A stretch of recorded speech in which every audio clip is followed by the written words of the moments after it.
When an AI project first lands on your desk, what are the fastest reasons you decide not to spend more time on it? That's a very interesting question. I usually, for most of the time, I would choose to talk to the founders or the founding team first before I really actually decide on any of the startups. So I know that's very much time consuming, but the rationale behind it is that for a lot of the AI startups nowadays, their pitch deck tend to be not very specific. So especially when it comes to a lot of AI new concepts or tech jargons, for a lot of the time, the investors may not fully grasp the right concept from very much from quite abstract pitch decks. So in order to avoid like misunderstanding, I would usually choose to talk to the founders or the founding team, maybe for like 45 minutes to an hour, just to get a sense of what exactly is the team building, or what are their perspectives on the product that they are currently working on. So I don't usually pass any project out of instinct, because I feel like they definitely spend a lot of time doing the pitch deck, and they spend a lot of time trying to get their story right. Sometimes it's just in terms of storytelling that may get people confused. It doesn't really mean that the product or the team do not make sense. I try not to jump to the wrong conclusion too fast. Maybe let's rephrase it this way. After the talk, how about after 45 minutes talk with them? Yeah, what would be the fastest reason you just move on the project? I think it's the same reason why I choose to proceed with a company. It's the founding team, so especially the founder. So I feel like, why are you in this business? Why do you decide to build your own product? It's very important to me, because entrepreneurship is probably the most abstract and the most difficult thing to grasp. So it comes with a lot of conviction, a lot of hardships. So if the founder is not here for the right reason, if he's doing it because all his Stanford roommates raised fund from A16Z, or if he thinks that it's a good way to build up a reputation or start a social media, I don't know, to become a KOL, I think that's the one single reason I would pass the project. There are going to be so many hardships that you would encounter as a founder, as a team, as a product manager, that a pursuit of fame, or the pure pursuit of fame, the pure pursuit of wealth, is not going to get you anywhere. The right beginning or the right mindset to start your own business is the one single reason that I value in a founder, and the one single reason behind why if they're doing the thing for the wrong reason. Yes, if they're doing the thing for the wrong reason, most likely it's not going to end up well. Okay, the following question is if you had to rank the problem being solved, the founding team, and the solution or tech, what's most important to you and why? I think it's quite obvious. Like the founding team, especially, I invest in early stage startups. So all the way from Series Seed to pre-B or B round. So usually at this stage, for a lot of the companies, you still don't have the product market fit. You still don't have a product demo. You don't have the right team yet, but the quality of the founder, the reason why he or she decide to get this thing started in the first place, and how he fits, or he or she fits in the career, fits in the product that they're building, is very important. So it's not just about the reason itself, but also you see that for a lot of founders, you see that he or she is right for this product. The life journey, the past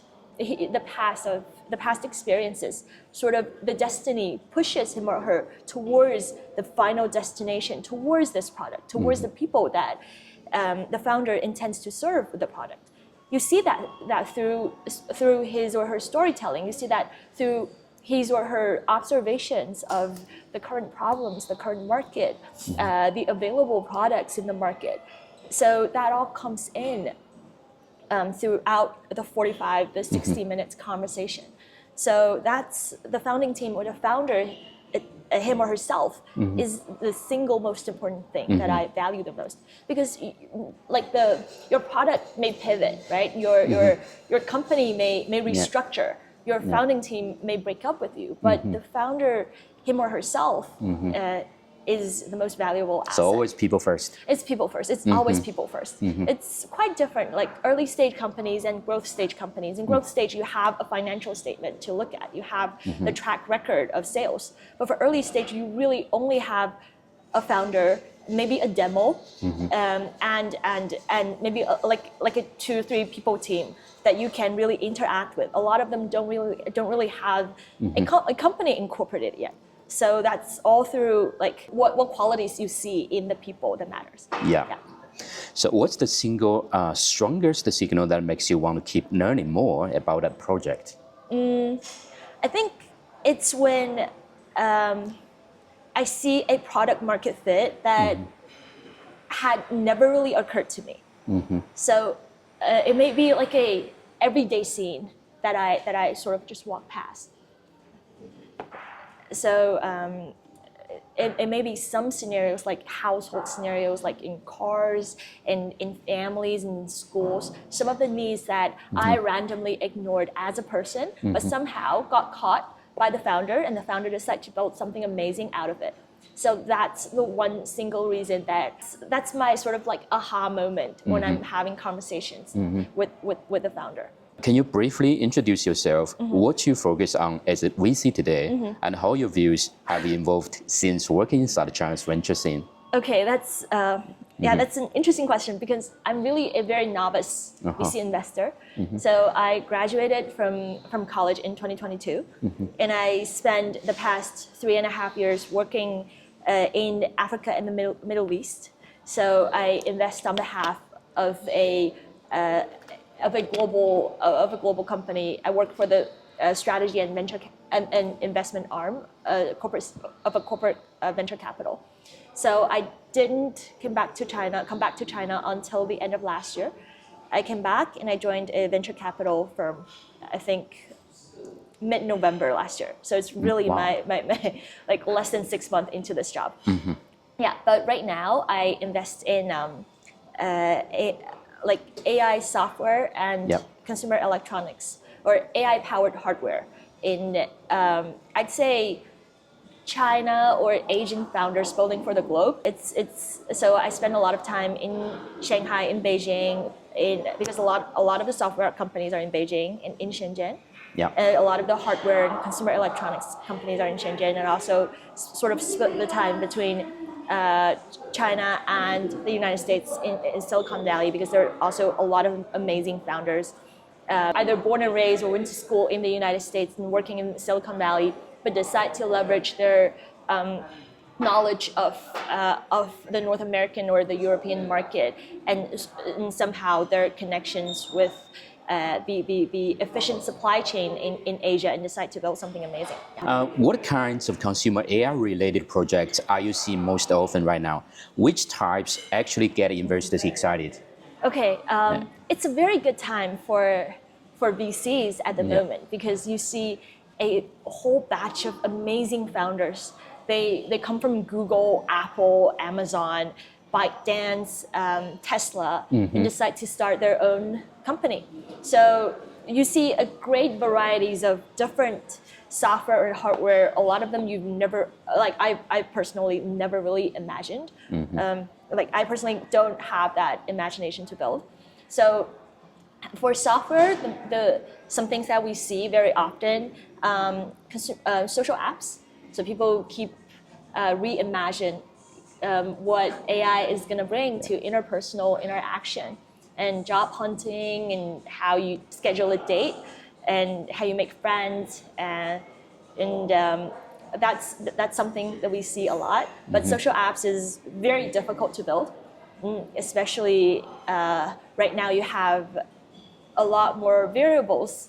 Like AI is more or less a variable when it comes to social, when it comes to communicating. So, but we also see a lot of tools or productivity tools for OPC, that stands for one-person companies. You see AI hugely boost the efficiencies of of an individual, for example, coder or an individual artist. Productivity. Productivity tools. That's something that we see a lot. What else? So for hardware, it's a very good market. Basically, from what I see, it's like overall everywhere, every side in our daily life. Everything. Like you can sort of imagine AI rebuilding everything from hardware, from our laptop to personal secretaries. So it's like reshaping everything, or every human, everything, every tool that we are interacting with in our everyday life. Which types of consumer AI products do founders most overestimate in terms of market readiness or investor appetite? I think investors have big appetite for everything AI. So it really comes to the individual taste of investors. So if you pitch the right person, you will find money. That's interesting. Right now in this market. Some of the more crowded market, or some of the markets that I personally would be a little bit cautious of, is when you're building tools or when you're building apps that are very close to the core of the internet giants, the internet tycoons. Like ByteDance may overnight release something that's 10 times better than what you are currently building as a 2-person team. Especially in software. Yes, and Google, like Gemini, you see a lot of very intelligent, very talented founders building something that is too close to what Gemini currently has in its student plan, for example. When you're trying to charge people for $10-15 per month to use your AI product, Gemini is really including everything in its student packet. Yes. And then doing it for like 99.9 minus student discount.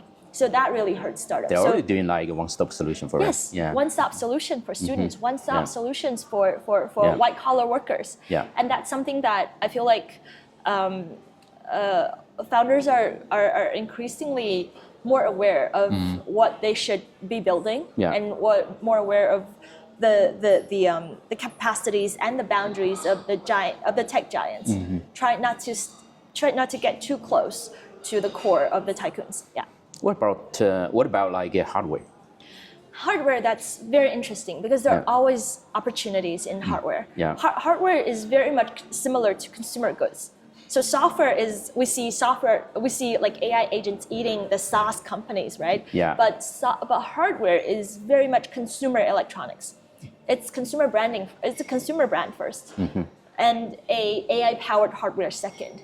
So for consumer products, there are always opportunities because for every generation, you're using literally like different products for different electronics for different generation. Like a lot of kids, for example, a lot of kids nowadays they probably grow up using 3D printing machines. Right? That's true. So we, like our generation, grew up using like Switch. We play with Switch. PlayStation. So every generation have their own way of educating themselves, entertaining with themselves, and communicating with people, with their peers. So consumer brands, consumer electronics, it's consumption. So there's always opportunity throughout generation. It's just what type of companies, what type of startups is able to better integrate AI software and the hardware supply chain. From your perspective, what are the biggest differences when evaluating early stage AI hardware versus AI software startups? I think the moat is very different between AI hardware and AI software. There are also different types of AI hardware. For some of them, for example, 3D printing, we see it as a very competitive market. But when it comes to like very early stage of the 3D printing industry, if you are a first mover, you do get a good amount of advantages. But for example, if you're building like an AI camera or an AI recording machine, then you see very mature supply chain in Shenzhen. Exactly. So when it comes to that, when it comes to products like that, it's the software on top of the hardware layer. It's the AI software or the AI agent layer on top of the hardware that becomes your actual moat. And for software, for AI agent, there is no moat. Like you see open source solutions on GitHub everywhere. Like someone may just open source very similar product that you are building the next day, right? And for for consumer software for agents, I think a very niche or a very accurate entrance product market fit is what you need, and a very good way of telling your story. Your brand somehow becomes your moat when it comes to consumer product. So we know Manus, right? So a lot of companies, a lot of different products have been trying to imitate what Manus has been doing, but Manus sort of built its moat through, first of all, very good consumer experiences, like a niche but accurate entrance, niche and accurately tackling the consumer needs at a very early stage. And second of all, it's a first mover openly talking about their story. Right? It's very keen on brand marketing. And I think when the product itself or the code itself, someone loses the mojo, loses the moat behind it, it comes to people's trust, right? Why are we using your product? Why should I trust your team? So at this time, the brand and the storytelling and the narrative behind it and the vision even behind it sort of becomes more important. What kinds of founding teams do you personally trust more right now when it comes to AI or AI-enabled products, and why? I think people talk a lot about product market fit, but founder market fit and founder product fit is probably more important when it comes to early stage. So founders just starting this product with the right cost. They have like a good product instinct and a killer instinct as a founder. They see good needs that's been ignored by giants, ignored by other founders for a long time, and they decide that with AI capabilities, they're able to tackle it. So I like AI native teams with a killer product instinct. So that's the type of founders that we like the most. So by AI native, it doesn't really necessarily mean that you have to be like a Gen Z or like a computer science graduate. It's more about how you are able to integrate AI capacity tools into your work stream to increase your productivity, and you're able to deploy AI native tech, like the most cutting edge tech. You're able to deploy the best MCPs in the market. You know what's happening on GitHub, what people are doing with agents. So that's important, and you're able to tackle user needs. You mean the kind of like the ability to leverage AI? Yes, the ability to leverage. Yes, and the willingness to learn really, and the speed of learning. Because everything's moving super fast. Exactly. I personally get overwhelmed by AI information every single day, and I trust for a lot of investors, a lot of founders, that's exactly the same thing. So the ability to know what's important in a whole a wild stream of information and be able to use exactly what you need at the right cost. It's also part of the AI native, I guess. Yeah, exactly. I'm also like a heavy AI user. Yes. I build all the websites and everything. Yes, with AI. I know. That's you're very AI native. And it comes to like, and it comes to managing your organization, right? Like, exactly. Who are you working with? What sort of tools do you use to manage your team? You spend time in Shanghai, Beijing, and Shenzhen. How would you describe the default founder mindset in each city? That's very interesting because I don't see much of a difference right now. So you do see like different profiles of founders. For example, in Beijing, it's very much software, very much AI agent. In Shenzhen, you see a lot of hardware, consumer electronics founders. But I think at this point, everybody knows AI is important. So everybody's trying really hard to learn, trying really hard to keep up with the market. Everybody's absorbing information from the global market, really. So they're not just satisfied with tackling problems in the Chinese market or knowing what's happening, what ByteDance is building or what DeepSeek or Kimi is building. You see them devouring information on GitHub. You see like consumer electronics founders devouring the information on GitHub, trying to get like open source, the most advanced VLA open source models. I think in that sense, the mindset is very much the same. And I feel like the level of anxiety is also very much similar. Because when you're building consumer electronics companies in Shenzhen, you are like your neighbor next door may become your competitor overnight. Yeah, that's true. Right, Yeah. right. And when you're building like AI agents in Beijing or social apps, AI social apps in Beijing, the next day you would find something on GitHub, you would find something from ByteDance or from Gemini or from Facebook that's doing exactly what you've had in mind. It's the best of time for founders, it's the worst of time for founders. For overseas founders building products in China, what are the most common misreads or misunderstandings you see when they approach Chinese VCs?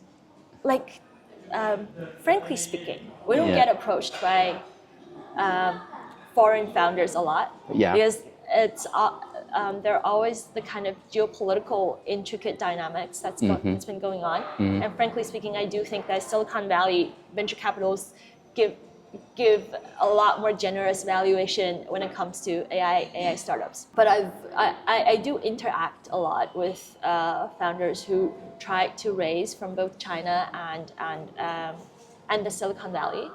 I'd say the most common misreads is that our money is not political. So I think in an era when deglobalization is becoming mainstream, there's always the pure reverence of innovation, of entrepreneurship, of tech that usually goes beyond political differences or boundaries. That I do see a lot of investors either in Silicon Valley or in Shanghai with the similar mindset, but I see that more often in founders. So I see founders trying to build good products, software or hardware, agents or consumer electronics for the global community, like day one global founding teams. You see, like on the macro level, the world is falling more apart. But on a micro level, in the tech ecosystem, like people are bridging the gaps with tech, with the codes, with the products. Like the products tell the story. The products tell the visions of the founders. I'm very much open to conversations and open to opportunities, open to collaborations with founders all around the world who want to build global companies. And I think AI products should be global, right? Yeah, exactly. If a founder plans to reach out to VCs in the next 6 months, what's the one thing they should absolutely fix or clarify before hitting send? Okay, I think there are three things. Yeah. But to sum up, it's really like why now, why this, and why you. So why now? It's the AI era itself is not a good enough answer for any of the venture capital firms. Like you see, we are looking for a paradigm shifts powered by AI, and that's where like unicorns or billion-dollar companies come from. Yeah. So you can start with a niche entrance point. You start with a niche product market fit, but the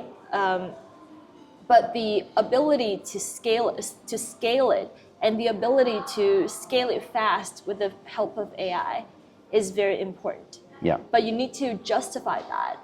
And you need to justify that you're not only thinking about what product you're going to build in a 3-month period. Yeah. You take the accelerating tech into consideration and tell us or educate us what your company, your team, your product is going to evolve, how your product is going to evolve in the next 12 months, in the next 3 years.